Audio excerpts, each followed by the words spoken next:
So this is a potted tree. You're gonna have to look for this on potted and ball and burlap trees. What we're gonna be looking for first is the root flare.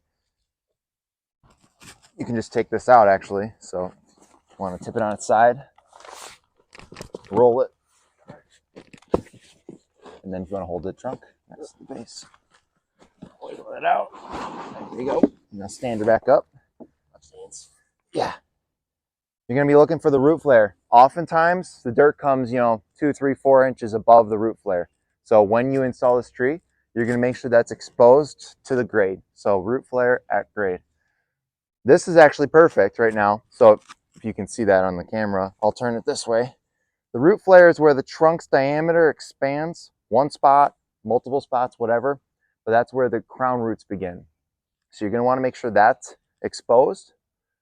And then just like the soil is right here. So when you're finished, that's what we're looking for. For planting a tree like this, you're going to dig a hole actually twice as wide, just equal distance around it. So you can mark it. I'll mark it quick. Move it over here so I can actually dig.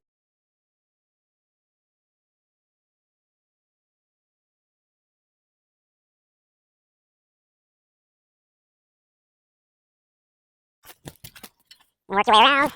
Everybody knows how to dig a hole. Sure. We can keep the side intact and just replace it. For this hole, you're actually going to leave it at depth once you find the root flare. So scrape all the soil off, put it somewhere else, and then you're going to install it only to the height of this. So you're not going to over dig the hole basically. It's actually going to be firm soil right under the tree. The arborist I was watching on this said that in his experience, that produces a healthier tree.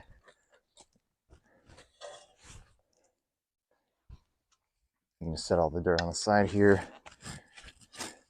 So it actually needs to be pretty precise. So when you're digging your hole, take into account, okay, 1 shovel full deep. And if you're not sure about the hole's depth, you can just lay a shovel or another hand tool across it, set your tree in the hole, confirm that it's at the right height. We'll do that now.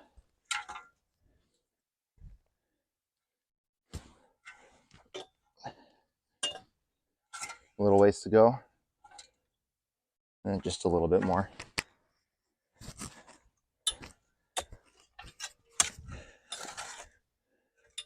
And then if you do over excavate, just with your foot, stomp the dirt down. Make sure it's good and firm on the bottom. Yeah, the center's good.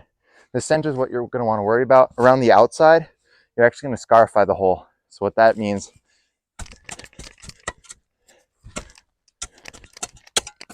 is just breaking up the sides.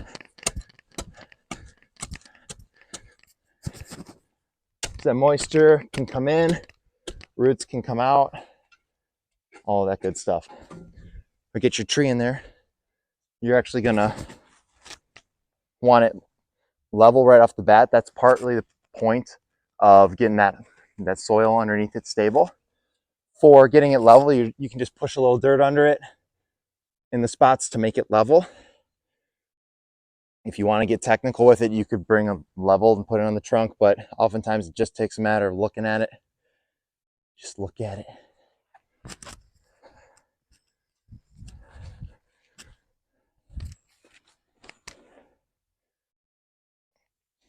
Perfectly level for time purposes.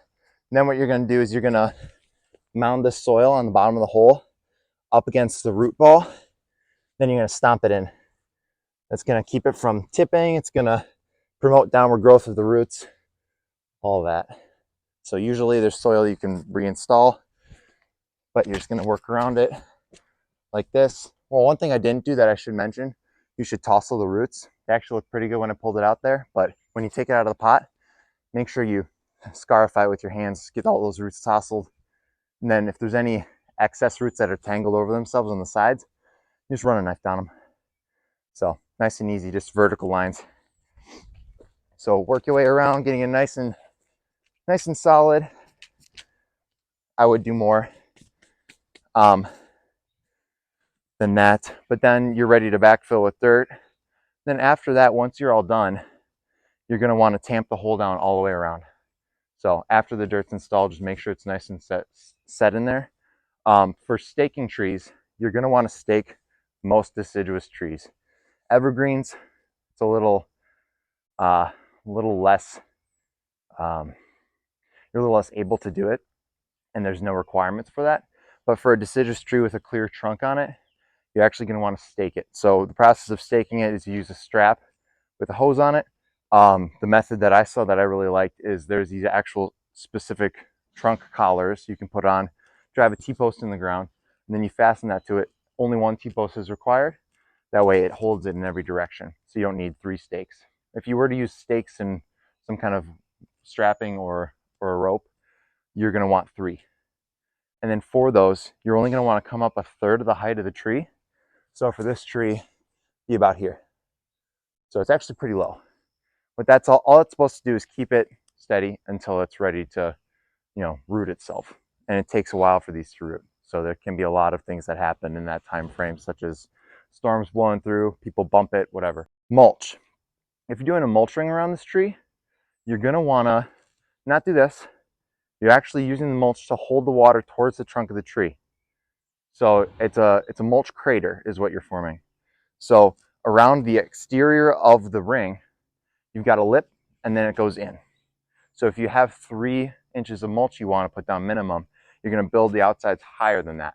Don't leave like 1 inch in the middle, but 3 inches in the middle, then higher. So it's actually going to look like a volcano, but it's not like what people say, oh, mulch volcanoes are bad. That's when the mulch is piled up against the trunk, and then that actually promotes the crown roots to grow up into it, and it's bad. It detracts from the proper growth of the root system. As far as any pruning that needs to happen when you install the tree, look for anything that's damaged. Any dead stuff, leave it. That can wait. But anything that's broken from transport, install, whatever, just take some hand pruners, nip them off. When you prune, you're going to want to find the nearest V. So if this branch was dead here, you could cut it to here and it'd be just fine.